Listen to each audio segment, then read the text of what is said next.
Welcome to Living Chassidus. Together, let's live the Chassidus we learn.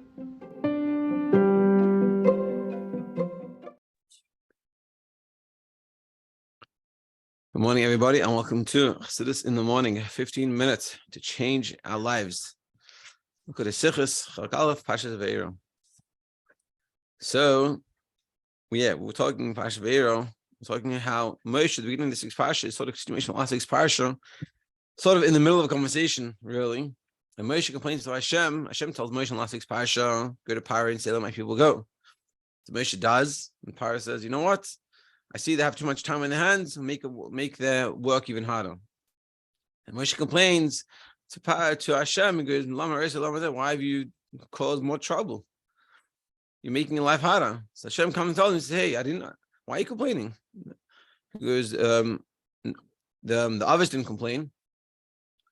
And so we started discussing that Hashem is telling him that was showing how deep the golus of Mitzrayim was, and that even Moshe Rabbeinu was a Tachlis HaChachma, he understood everything. He was the closest to Hashem, the closest understanding of Hashem, that even by his Nevuah, unlike all the other Nevi'im, that he was able to have Nevuah conscious, whereas all the other Nevi'im had to get rid of their body, had to get out of themselves, and it was very difficult.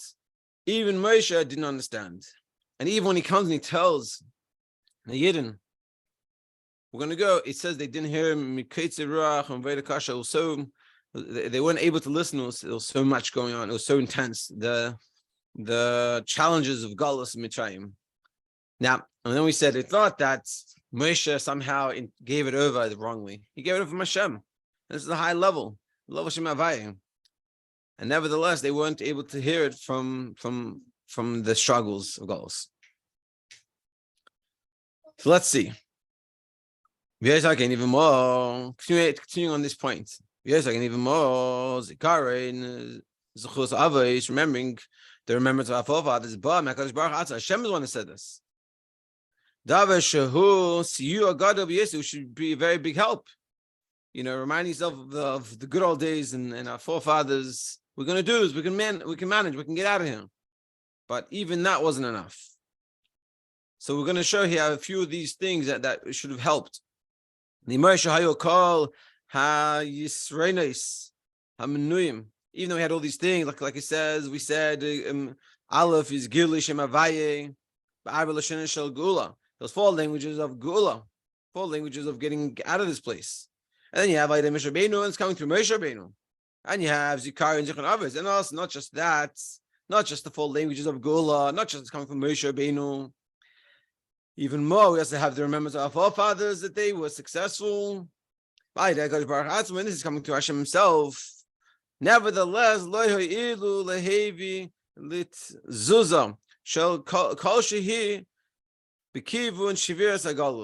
that wasn't enough for them to be able to break themselves out of their galus. They were so stuck in their galus, they weren't able to see the good news of galus coming. And not just the level of Re'iyah that they can see clearly. It's like, Gula is coming, we feel it. They were saying, we're not asking for such a high level. His amsus gedela b'yese ela sha'at b'china shmiya havana v'asaga. Even the level of understanding, say, sometimes you don't feel something, but at least you can understand it logically, intellectually. It makes sense, no? Even that level of making sense that we should be we're getting out of Galus, they couldn't have. Like Kulto, they won't be able to listen to this. So what we're saying is in this Galus, and ultimately, like we said yesterday, and we're going to learn how the Makkos really help. What does this all mean to us? We're understanding the story, and this is a very important way to do it. When you learn, you have to learn the subject, understand the subject well, and then we can apply. You can't apply it too early. You can't say, well, what does it mean for me? Before you understand it well. So what we're saying is, what the Rebbe is showing us is this process that they were in such a tough situation, and the goals were so hard on them, they couldn't even hear any concept of Gula, even though it's coming from Hashem. This whole languages of Gula, from Moshe Rabbeinu saying it. I remember to our forefathers, and all these good reasons why it should work. They were just so stuck; they won't be able to receive it. And I think it's a very important lesson. We can think about it in ourselves. That in life we sometimes reality could be telling us something, but we don't see it that way. First of all, there's a concept when you hear something. So a lot of time we interpret it in not always such a good way, in a negative way.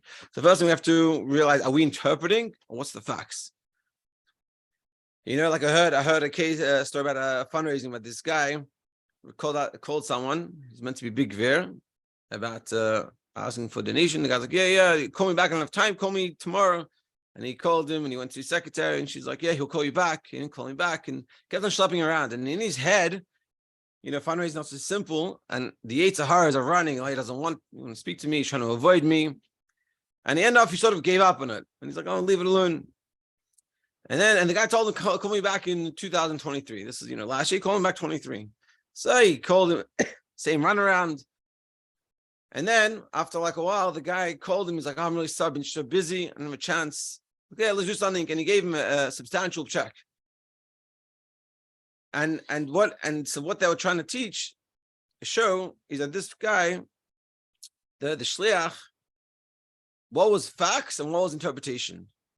Facts were, the guy said, call me later, and I want to do something. Interpretation was, he doesn't want to help me. He's just running me around. He's trying to schlep it out. He doesn't really want to give me, and he doesn't like me. He doesn't care for me. He doesn't care for my message, and all these negative things. And so this is what we're saying. Then that even when someone comes and tells you, it's Gula, we're coming, we're going to be free, we're going to do all these good things, we can be so stuck, we can't hear it. Not even, we're not talking about a level that we really internalize, like I feel God. Not even that level, even the simplest of levels, intellectually, it makes sense, and sometimes we look at our lives, and we're not able to see the good that's going on in our life. And this is a problem. And this is what sort of saying, in Galus be so bad that you can't even see the good in your life. So our life's coming to an end, life's the worst, what's going to be? So the first thing we're saying here is that we have to realize that sometimes we're in such a stuck situation, we can't even see the gula, but we have to realize the reality is that, no, it's good, it's not so bad. Is Gimel. So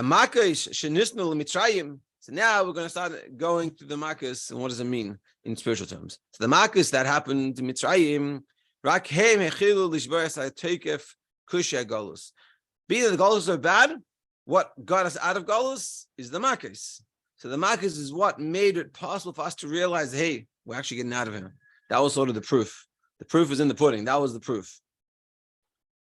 And this is the lesson for us in our Yetzias Mitzrayim that we have every day out of our spiritual galus, spiritual Mitzrayim. Even our Mitzrayim, our struggles and our trial tribulations are very strong. And even in Mitzrayim of Kedusha,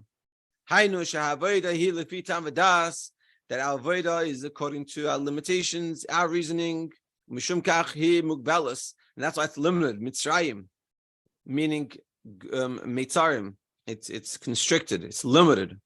And it can be even worse, which is the Mitzrayim of the negative. Even our Vaera according to Tamadas is lacking. But through these makos, the spiritual Vaera, which is similar to the level of the makos,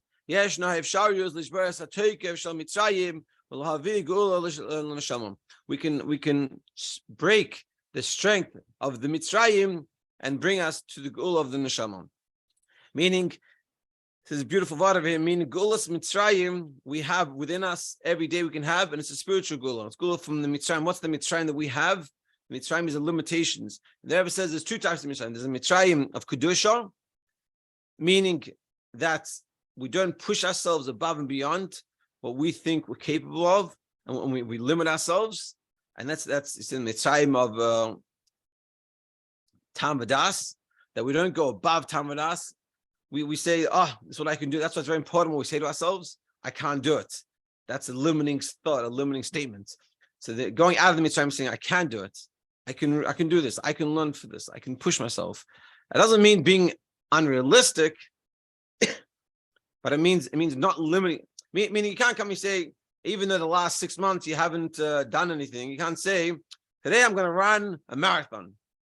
That's not. And if you say I can't do it, then it's Mitzrayim. That's not what we're talking about. Mitzrayim, going out of Mitzrayim is just because yesterday I wasn't as successful doesn't mean today I can't be successful.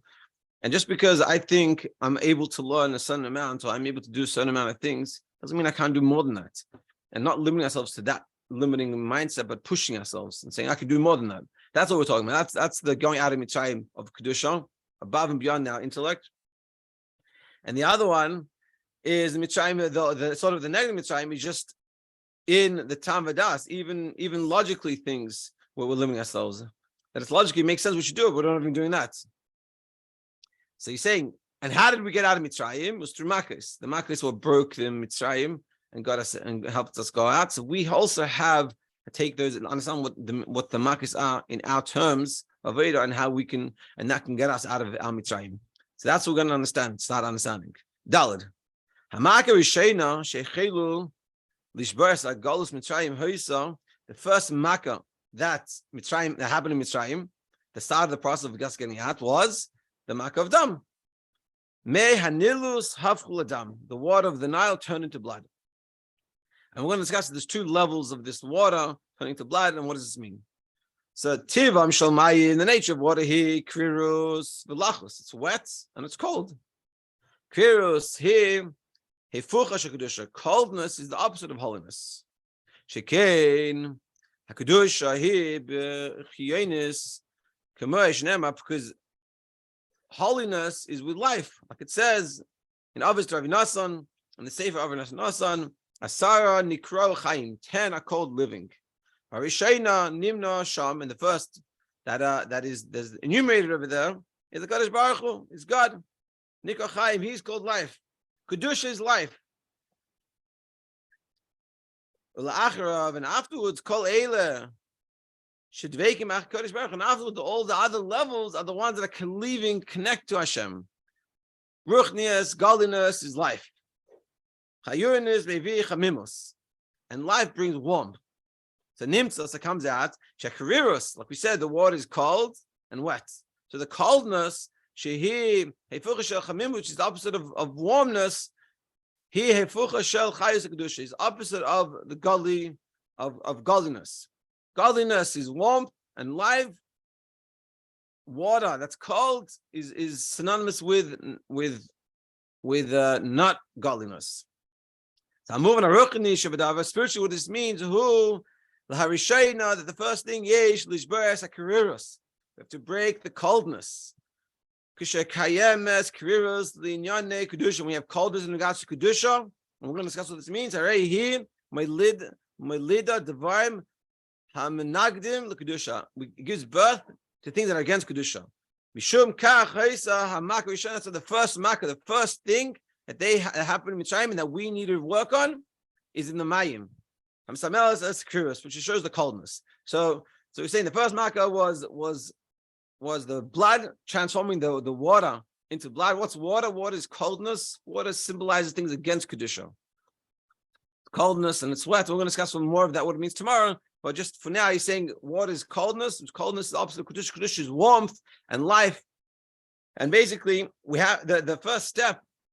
If we want to push ourselves out of Mitzrayim, we have to be not cold to Judaism. Because what happens is cold, when you have coldness, it gives birth to things that go against Kedusha. Meaning where it comes about that I think of something that I think in a ways that are against the right path, the Torah mitzvahs. When someone comes and says, Lamashal, just a simple example we were talking about the last few weeks about yeshiva, learning yeshiva. So we know, and maybe intellectually even we know, and hopefully we've learned enough sichus that sending a kid to yeshiva and learning yeshiva environment is very important. But then we can come and in our minds come and say, oh, I can't send him to yeshiva. I need to give him a proper good secular education. That's what's going to be with him, which is against Torah mitzvahs, which is against this whole thing. I'm not saying when you're older and you've finished school and you want to become a doctor, you can't go to college to learn to be a doctor. You have to. It's of course. We're talking about just the kach in the mindset that I have to take them out of yeshiva for the prime years and get them to learn secular studies so they don't have miss out on an opportunity of kedusha. Now, of course, when I'm talking about tshuva, that's a whole different scenario. It's nothing. It's not negea. But the mindset, and this can be with everything. Our mindset, the way we look at things, the way we look at shidduchim. A better example, we'll keep it more simple. The way we look at shidduchim, we look at it from a perspective, a Geisha perspective, like the famous story about Mrs. Sharfstein. She was by the Rebbe. The Rebbe was asking about all these shidduchim suggestions that had cropped up to her that she wasn't happy with. And the Rebbe asked her what's going on. And he asked about every bird. She gave all these excuses. The Rebbe said, "You're reading too many romance novels." So her mindset wasn't the mindset of kedusha. And the Rebbe saying, when you stop reading those romance novels and come back to reality, and you can see it. So this is the first thing. When we come and we have our struggle, our biggest struggle is the coldness. That coldness leads to negative thoughts and thoughts against Torah mitzvahs. The first thing we're going to discuss more how you get rid of it. The first we have to realize we have this coldness within us. And in mitzvah Hashem, we should get rid of the coldness, and we should realize that when we learn Torah and we do mitzvahs, could be giving tzedakah every day before we go to work. Making sure to daven, mishing bracha, and do it with a little bit of a kavanah, trying to think about it. That will warm us up. And with that warmth, we can have an amazing day. Mitzvah Hashem to be continued tomorrow. Have a great day, everybody.